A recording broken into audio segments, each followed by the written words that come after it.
I know.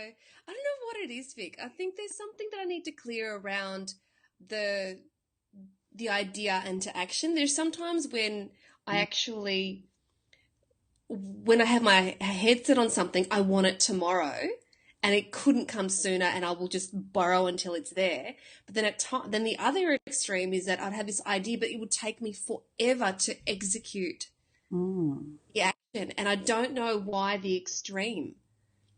Well, it depends on what you've got set up inside, like what your sabotage is. As in, if it's something moving towards essence, you make an excuse not to do it. Whereas it's something that's easy and peasy and fucked, and, all of a sudden all the doors open for that.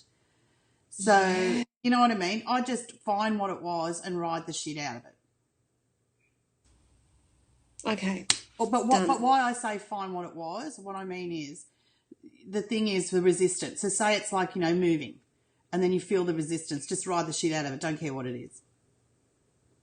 Okay. Your stuff, someone's stuff, whatever. I mean, like I've been working on. The wonderful Bartzes gave me some fabulous advice, and it was a lot of hedonism. Yeah, the indulgence. Well, the idea that could open betrayal to fuck me with me one more time. And of course, as soon as I hear that, I'm fucking on it. But because I'm so on it, I'm confusing the shit out of myself. I get back, winding it back, winding it back. So, of course, I got to the stage last night. So Johnny comes home and he's bought this beautiful wine, and I'm like, oh, but I'm not meant to be having wine. I'm like, what the fuck? What's happened to my head? Yeah. When did this happen? Keith Richards and I, not a problem, bitches. It's my MO. It's how I rock. You go hard or just don't. Yeah. And I said to him, I really want to get on top of this, because it's like, I know I can't have just one glass of wine. Mm-hmm. It's not that I have to have the bottle Well, all there we the are. time, but it's like as soon as there's a restriction on me, I want the opposite. Yeah. Yeah. This is why I'm very much understanding your ride the shit out of, right? But last night we had some wine, and Johnny had a glass of wine, which he knows, like, it has to be Jupiter and Venus fucking in the sky at the same time because it's such a rare occurrence.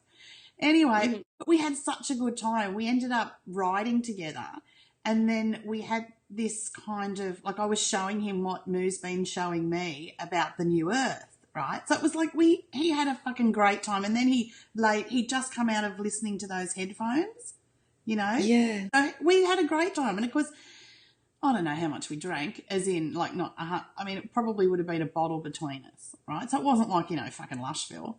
I mean, my head really wasn't spinning or anything like that, and we did eat food. But what I mean is, the next day, of course, the first thing, there's this feeling inside me of fantasticness, and then there's one over the top, like this blanket. I'm like, what the fuck's this? And I look at it, and I said to Johnny, I've got to get on top of this. It's like this guilt, right?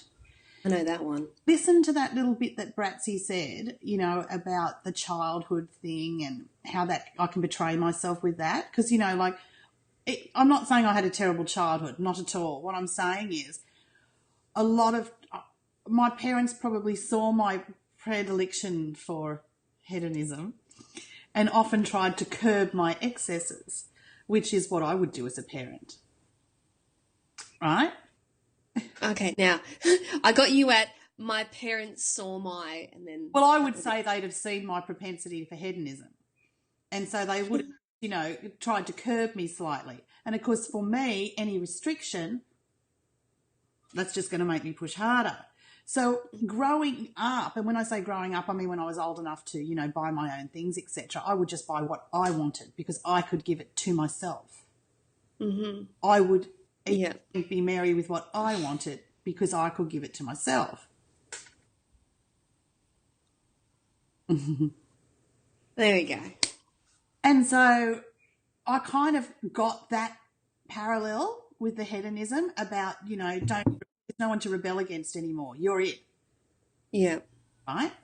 But what I really got, and I didn't get it at the time, but I got it today, was this thing that I had so much guilt attached to pleasure. Mm-hmm. Right? And I got a shock. I got a fucking shock.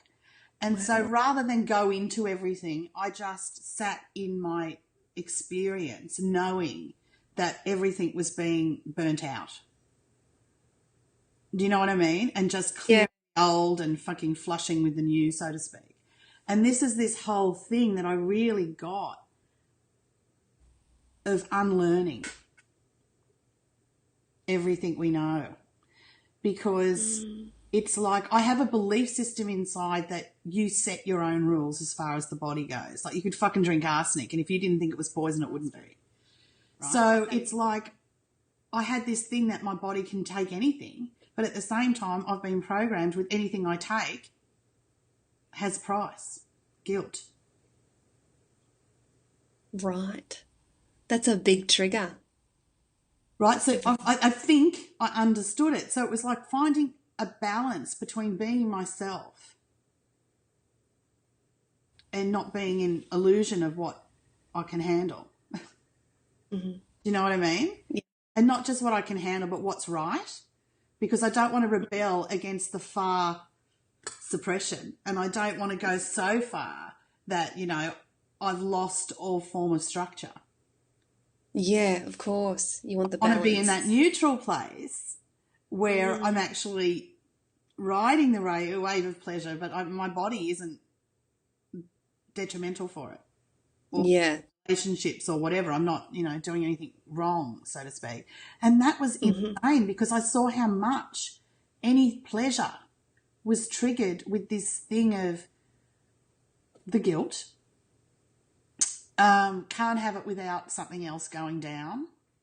Do you know what I mean? Like, oh, I know that one. Yeah. Right? It's sort of like all this good stuff, something has to go wrong now.